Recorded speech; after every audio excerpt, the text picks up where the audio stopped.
এই কোশ্চেনে অনেক ক্যালকুলেশনস আছে। এই বলছে একটি খুঁটির 1/10 অংশ লাল, 1/20 অংশ সাদা, 1/30 অংশ নীল, 1/40 অংশ কালো, 1/50 অংশ বেগুনি, 1/60 অংশ হলুদ এবং বাকি অংশ সবুজ রং করা আছে। সবুজ অংশের দৈর্ঘ্য 12.08 মিটার হলে খুঁটিটির দৈর্ঘ্য কত? ধরে নিলাম ধরে নিলাম যে খুঁটিটির দৈর্ঘ্য হচ্ছে এক্স। এবার দেওয়া আছে x/10 লাল, x/20 সাদা, এরকম যথাক্রমে দেওয়া আছে x/60 অংশ হলুদ করলে পরে বাকি অংশ সবুজ। তাহলে এই বাকি অংশটা আমি কিভাবে রিপ্রেজেন্ট করব একটা ইকুয়েশনের ফর্মে? দেখেন, এক্স হচ্ছে নেট তার লেন্থ বা দৈর্ঘ্য, এখান থেকে আমি মাইনাস করে দেবো যেগুলো অলরেডি রং করা হচ্ছে। ধরেন x/10 হচ্ছে লাল, প্লাস x/20 হচ্ছে সাদা, প্লাস x/30 হচ্ছে নীল, প্লাস x/40 হচ্ছে কালো, প্লাস x/50 হচ্ছে বেগুনি, প্লাস x/60 হচ্ছে আপনার হলুদ। এই সব কটাকে যোগ করলে যেটা দাঁড়াচ্ছে, সেখান থেকে যদি নেট লেন থেকে বাদ দিয়ে দিই, তাহলে যে অংশটা দাঁড়াচ্ছে সেটা সবুজ রং করা হচ্ছে। আর এই সবুজ রংটির দৈর্ঘ্য হচ্ছে 12.08। তাহলে আপনি বুঝতে পারছেন এই পুরো স্টেটমেন্টটাকে একটা ইকুয়েশনে কনভার্ট করে নেওয়া হলো। এইবার এই ইকুয়েশনটাকে সলভ করলেই আপনি দেখতে পাচ্ছেন, এই ইকুয়েশন সলভ করলে আপনি এক্স এর মান পেয়ে যাবেন অটোমেটিক্যালি। তাহলে মেইনলি এটাকে সলভ করতে হবে। প্রথমে তাহলে সলভ করি। এক্সটাকে আমি বাইরে বের করে নিচ্ছি, যেহেতু প্রত্যেকটা কম্পোনেন্টের সঙ্গে এখানে এক্স আছে। এক্স বের করে নিলে এখানে দাঁড়াবে 1 মাইনাস, এখান থেকে আমরা 10টাকেও বের করে নিতে পারি, 1/10। তাহলে ভেতরে যাবে 1/1 plus 1/2 plus 1/3 plus 1/4 plus 1/5 plus 1/6। ওকে, তাহলে এলসিএম দাঁড়াবে, আপনাকে এলসিএম বের করতে হবে। 1/10 এলসিএম হবে আপনার 2 3 4 5 6, এলসিএম হবে 60। এবার এখানে আপনার হবে 60 প্লাস 2, 230 যা 60 প্লাস 3, 20 যা 60 প্লাস 4, 15 যা 60, 12 5 যা 60 প্লাস 10। এটাকে আপনারা করে দেখবেন, করলে পরে আরো একটু কনফিডেন্স পাবেন। এটাকে সলভ করলে আপনি পাবেন এক্স 1 মাইনাস 10 ইন্টু 60কে গুণ করলে হবে আপনার 600, ভেতরে সব কটাকে যোগ করলে পাবেন 147 ইকুয়াল টু 12.08। ছোট্ট ইকুয়েশন হয়ে গেল। এটাকে সলভ করলেই আপনি চট করে এক্স এর মান পেয়ে যাবেন। 600 মাইনাস 147 আপন 600 equal to 12.08.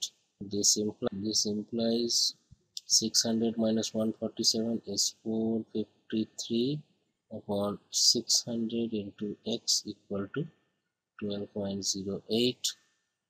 পাবেন x equal to 12.08 into 600 upon 453।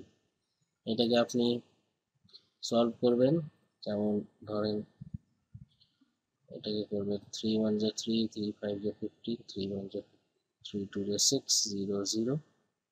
এটাকে আরো সলভ করলে আপনি সলিউশন পেয়ে যাবেন x ইকুয়াল টু 16। আমি আর সলভ করছি না, আপনি এটা করতে সমর্থ হবেন। x equal to 16 metre. তাহলে এই দৈর্ঘ্য, এই খুঁটিটির লেন্থ হচ্ছে 16 মিটার।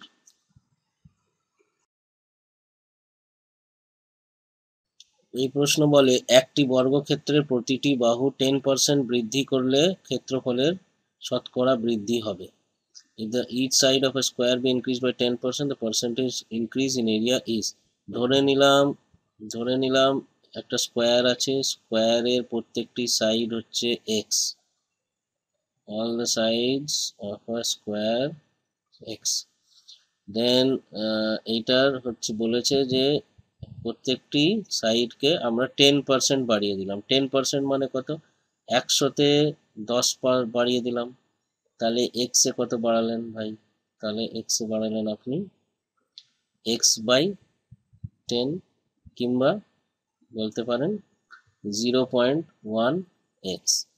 তাহলে পরে নতুন সাইড কত হয়ে গেল x এর নতুন সাইড কত হয়ে গেল x প্লাস 0.1x কিংবা 1.1x। তার মানে যে স্কোয়ারের সাইড ছিল x সেইটা এখন বেড়ে হয়ে গেল 1.1x। এই সময় যখন x ছিল, এটা হচ্ছে ইনিশিয়াল প্রথমে, তখন এর এরিয়া কত ছিল x ইন্টু এক্স। আমরা জানি স্কোয়ারের এরিয়া হচ্ছে আপনার side into side, x into x.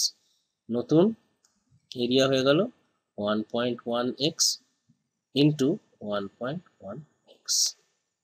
ঠিক আছে, তাহলে পার্সেন্টেজে কত বাড়ছে আমরা এটা কিভাবে ক্যালকুলেশন করব?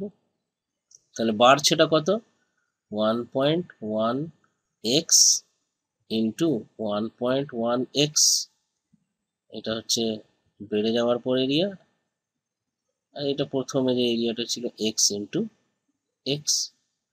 এতটা বাড়ছে, কতর মধ্যে বাড়ছে নাকি ইনিশিয়াল এরিয়া ছিল x ইন্টু এক্স ইন্টু 100। এইটাকে সলভ করলেই তুমি আনসার পেয়ে যাবে। তাহলে 1.1 ইন্টু 1.1 কত হবে 1.1 ইন্টু 1.1 হবে 11 ইন্টু 11 আমরা জানি 121 1.21। তাহলে এখানে দাঁড়াবে 1.21 x square minus x square upon x square into 100। তাহলে এখানে হবে 1.21 minus 1 x square upon x square into 100। X square get cancel, এখানে হবে 1.21 মাইনাস 1 হচ্ছে 0.21 ইন্টু 100 ইন্টু 21 21%। তাহলে এখানে আপনি বুঝতে পারছেন, আর একবার বলে দিই। প্রথমে আমরা ধরে নিলাম সাইড অফ দ্য স্কোয়ার হচ্ছে x, বেড়ে যাওয়ার পর হয়ে গেল 10% বাড়িয়ে দিলে পরে সাইড বেড়ে যাবে, সাইড হয়ে যাবে 1.1x। তাহলে এরিয়া x স্কোয়ার থেকে হয়ে যাবে 1.1x ইন্টু 1.1x মানে হচ্ছে 1.21x স্কোয়ার, 1.21x স্কোয়ার হয়ে যাবে। তাহলে পরে কতটা বাড়ছে, ইনক্রিজ কতটা হচ্ছে মাইনাস করে আমরা দেখছি, এটাকে ডিভাইড করছি এক্স স্কোয়ার দিয়ে, ইনিশিয়াল এরিয়া দিয়ে মাল্টিপ্লাই করছি 100। তাহলে পরে পার্সেন্টেজ ইনক্রিজ আমরা পেয়ে যাবো। This is year percentage increase in area. এইখান থেকে এতটা বাড়বে, তাহলে পরে 100টার মধ্যে কত মাইনাস করলে আপনি আনসার পাচ্ছেন 21%। এই যে আমি এতগুলো স্টেপ করলাম, আপনি যখন প্র্যাকটিস করবেন তখন আপনি ডাইরেক্টলি এই স্টেপে আপনাকে আসতে হবে।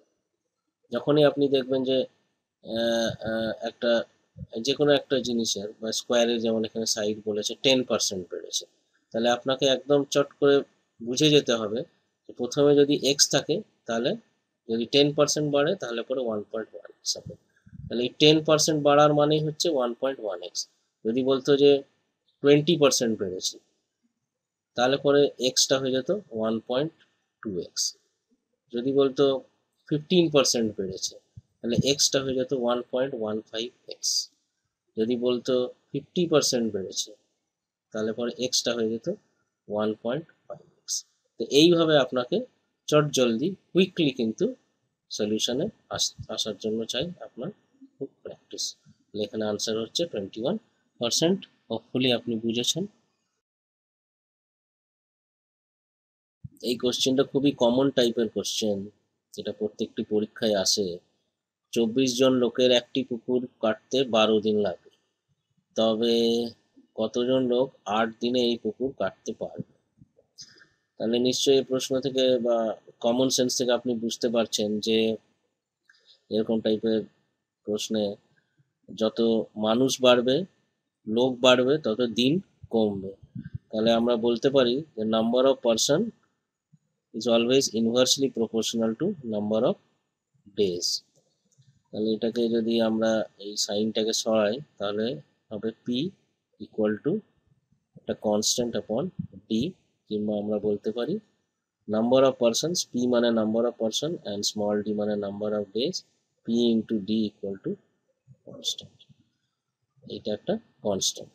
তাহলে এখানে প্রথমে নাম্বার অফ পার্সনস কি হচ্ছে 24, নাম্বার অফ ডেজ কি হচ্ছে 12। সেকেন্ড কেসে নাম্বার অফ ডেজ হচ্ছে 8 ডেজ, আর how many number of persons বা কতজন, এই নাম্বারটা আমরা জানি না, ধরে নিলাম এটা হচ্ছে ওয়াই। তাহলে এইটা যদি আমরা সলভ করি, y equal to 24 into 12 upon 8, 8 3 is 24, y equal to 12 into 3 is 36। তাহলে আনসার হচ্ছে 36, মানুষ বা 36। এইরকম টাইপের প্রশ্ন সবসময় মনে রাখতে হবে যে number of men into number of days বা নাম্বার অফ পার্সনস, যেটা আমি বললাম, this is always a constant. এই দুটো মাল্টিপ্লিকেশন গুণফল সবসময় কনস্ট্যান্ট হবে। তাহলে এখানে যেমন করলাম number of persons into number of days, ধরে নিলাম number of persons y into number of days, এই দুটোই কিন্তু ইকুয়াল হবে। এই দুটো ইকুয়াল ইউনিটি সাইন মাঝখানে বসিয়ে দিলে যেটা জানা থাকবে না সেইটা আপনি বের করে নিতে পারবেন। যেমন এখানে আমি 36% বের করলাম।